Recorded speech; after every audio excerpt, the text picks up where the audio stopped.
রাজধানী সিরডাপ মিলনায়তনে এই আলোচনা সভায় যোগ দেন রাজনীতিবিদ, নিরাপত্তা বিশ্লেষক এবং সুশীল সমাজের প্রতিনিধিরা। কথা বলেন করিডোর নির্বাচনসহ নানা প্রসঙ্গ নিয়ে। করিডোরের সাথে দেশের নিরাপত্তা জড়িত উল্লেখ করে বিশেষজ্ঞরা বলেন, এই সিদ্ধান্ত রাজনৈতিক দলসহ অন্যান্য স্টেকহোল্ডারদের সাথে আলোচনা করে নেওয়া উচিত। জনগণকে যারা রিপ্রেজেন্ট করে তাদের মাধ্যমে এটি বিশদ আলোচনা হওয়া প্রয়োজন। বিচারের দোহাই দিয়ে কিংবা সংস্কারের দোহাই দিয়ে এই মুহূর্তে নির্বাচনের দাবিকে উপেক্ষা করার সুযোগ নেই। বিভিন্ন দেশে মানবিক করিডোর সামরিক করিডোরে পরিণত হয়েছে উল্লেখ করে বক্তারা বলেন, করিডোরের বিষয়ে সিদ্ধান্ত নেওয়ার এখতিয়ার অন্তর্বর্তী সরকারের নেই। এ সময় বিচার ও সংস্কারের দোহাই দিয়ে নির্বাচন বিলম্বের সুযোগ নেই বলেও মন্তব্য করেন তারা। কত বড় একটা সিকিউরিটি ইস্যু আমাদের জন্য আমরা ইনভাইট করছি, কিন্তু বলছে যে না আমরা কিছু করছি না, আমরা কিছু করিনি।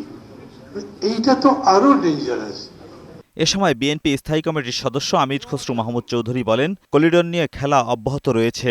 কিন্তু আমি তো দেখতে পাচ্ছি আলোচনা অব্যাহত আছে। এই যে কাতারে যেটা আলোচনা হয়েছে এটা আমরা জানি, মানে এই পুরো বিষয়টার মধ্যে এত গোপনীয়তার কি আছে সেটা আমি বুঝতে পারছি না।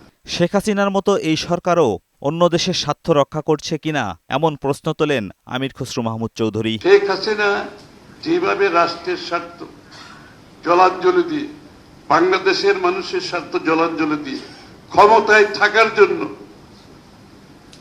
সবকিছুর সাথে কম্প্রোমাইজ করে সে অব্যাহত হবে অন্যান্য রাষ্ট্রের ইন্টারেস্ট সার্ভ করতে।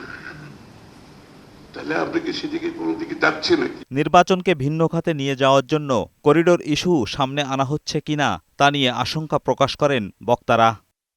এজাজুল হক মুকুল, বৈশাখী সংবাদ, ঢাকা।